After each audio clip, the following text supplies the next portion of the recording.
Hola, ¿qué tal?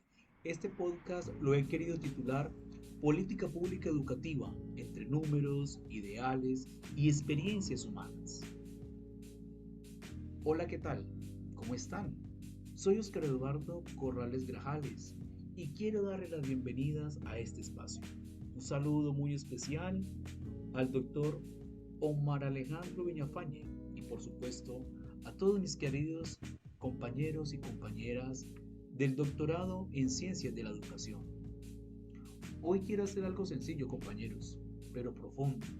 No una clase magistral, no voy a leer un resumen de textos académicos. Esto es más bien como una charla entre colegas, con el café de por medio, aunque sea imaginario, para que reflexionemos juntos sobre algo que nos atraviesa a todos, como es la política pública educativa. Y quiero partir de una confesión personal, compañeros. Por años yo pensaba que la política educativa era algo lejano, algo de escritorios, de funcionarios, de documentos largos y aburridos. Pero con el tiempo me di cuenta de algo, que esa política llega al aula todos los días, aunque no la nombremos. Está en los horarios, en los libros, en lo que podemos o no podemos hacer como docentes y sobre todo en lo que le pasa a los estudiantes.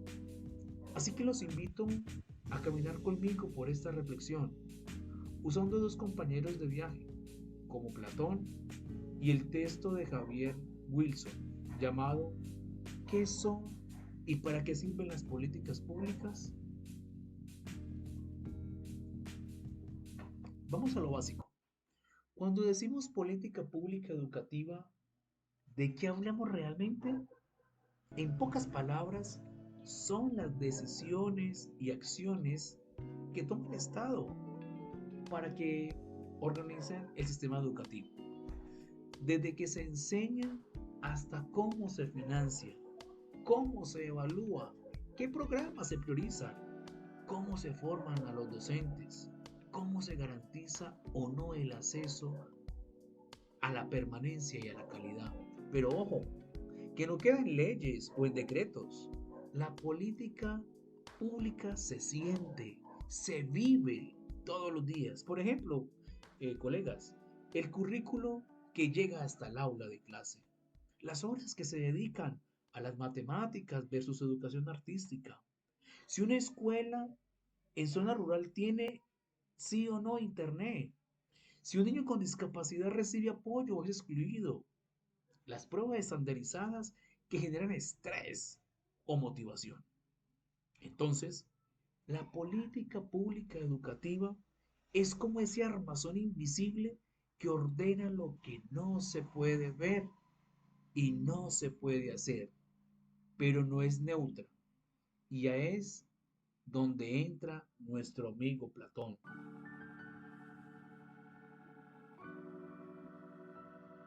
Platón nos dejó una idea que me parece poderosísima. La educación está directamente ligada al tipo de ciudadano y de ciudadana y de ciudad que se quiere formar.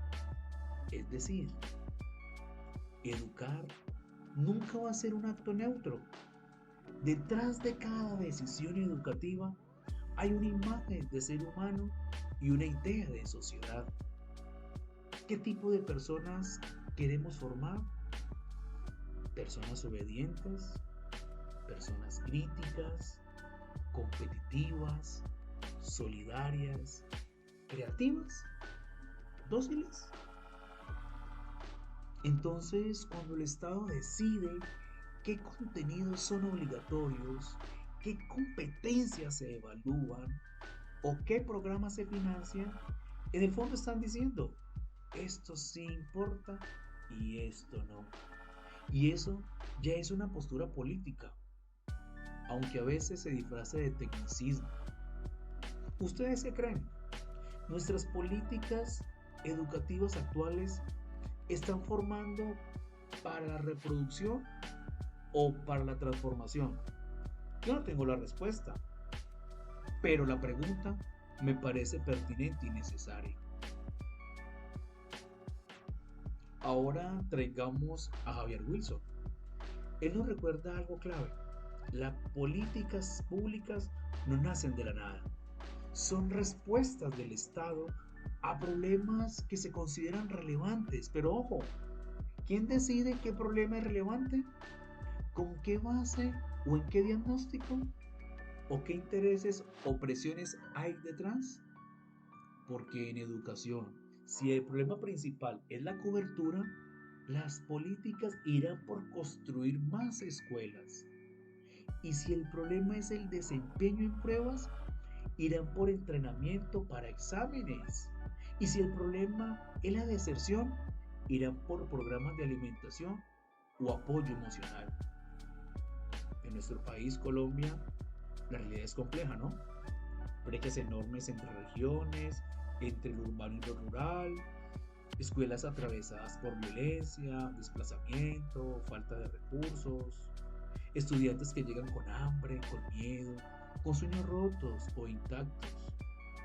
Yo en el departamento del Valle del Cauca hemos tenido un auge en este último semestre de violencia, de fuerzas armadas ilegales, de bandas delincuenciales y que afectan esa realidad compleja de nuestros estudiantes en las escuelas urbanas y rurales. Y en medio de todo eso, el discurso oficial habla muy bonito: formación integral, educación para la paz, inclusión. Pero muchas de esas decisiones siguen girando alrededor de lo que no se puede medir fácil, por puntajes, por índices, por rankings. Y ahí hay una tensión fuerte. ¿Qué pasa con las experiencias que no se pueden medir? ¿Qué pasa con los proyectos artísticos, con los procesos comunitarios, el trabajo con personas con discapacidad? Esas experiencias muchas veces quedan relegadas o no tienen que estar justificando todo el tiempo porque son importantes. Todo esto me ha llevado a una pregunta que quiero compartir con cada uno de ustedes y que me ha movido por dentro como docente, como persona, como líder social. ¿Las políticas públicas educativas realmente están pensando en las experiencias humanas o sensibles de los estudiantes o siguen privilegiando sobre todo lo que se puede medir y estandarizar? Me parece una pregunta muy relevante, porque cuando uno está cerca de la escuela, como docente, como líder social, o simplemente como alguien que recuerda su propia experiencia, sabe lo que más transforma a veces. No aparece ninguna estadística. Les pongo un ejemplo. He visto estudiantes que nunca levantan la mano, nunca preguntan, pero que encontraron en un taller de teatro la posibilidad de ser escuchados. He visto niños con discapacidad cognitiva que logran leer su primera palabra, no por un programa estandarizado, para nada, sino porque una maestra se sentó a su lado con paciencia infinita. He visto comunidades enteras reconstruir el tejido social a través de una huerta escolar o un mural.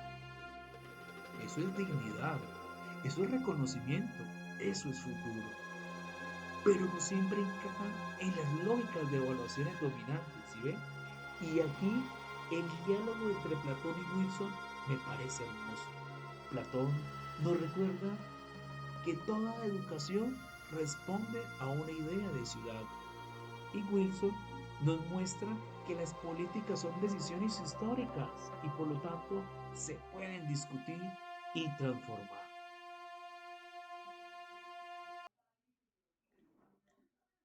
Para ir cerrando, quiero dejar dos ideas.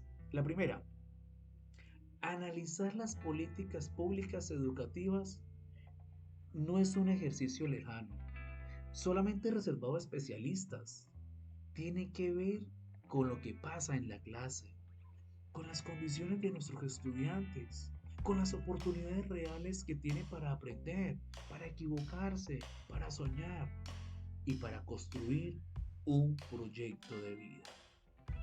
La segunda, en un contexto como el colombiano, marcado por desigualdades profundas, violencias históricas y una sensación de deterioro en la calidad, este tipo de reflexión se vuelve urgente.